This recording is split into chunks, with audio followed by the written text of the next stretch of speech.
George অরওয়েলের একটি বিখ্যাত উক্তি আছে, সব মানুষই সমান, তবে কেউ কেউ একটি বেশি সমান।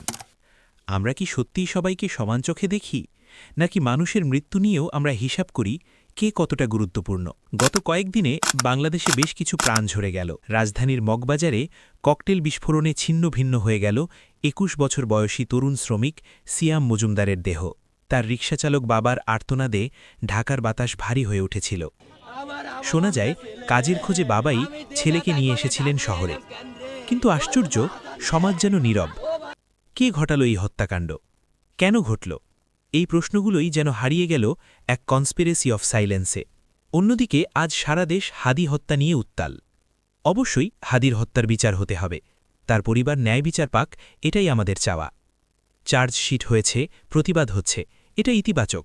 কিন্তু প্রশ্ন জাগে, এই প্রতিবাদের আলো কি কেবল নির্দিষ্ট কিছু নামের উপরেই পড়ে?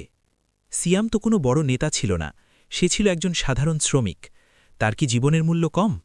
হাদির হত্যাকে কেন্দ্র করে পলিটিক্যাল স্কোর করা গেছে, ফুটেজ খাওয়া গেছে, এমনকি নিজেদের মতের বিরুদ্ধে যায় এমন দুটো পত্রিকাও পুড়িয়ে দেওয়া গেছে। সিয়ামের লাশের হয়তো এত লেভারেজ ছিল না, তাই কি তার শোক আমাদের কাছে কম গুরুত্বপূর্ণ? যশোরের রাজনৈতিক কর্মী আলমগীর হোসেনকে যখন মাথায় গুলি করা হলো, বা রাউজানের রাজনৈতিক কারণে যখন রক্ত ঝরল, তখন কেন আমাদের বিবেক জাগল না? কেন আজ আমরা প্রতিবাদ করার আগে ব্যক্তির নাম, পরিচয় আর সামাজিক মর্যাদা হিসাব করি? সিয়ামের বাবা যখন বলেন, দিনা করে ঢাকা আসছি, এখন আমিও আত্মহত্যা করব, তখন কি আমাদের রাষ্ট্রের দায়বদ্ধতা প্রশ্নবিদ্ধ হয় না? কেবল একটি পরিবার নয়, ভেঙে পড়ে পুরো সমাজের নিরাপত্তাবোধ। প্রতিটি জীবনের অধিকার সমান, কারোটা কম বা বেশি নয়।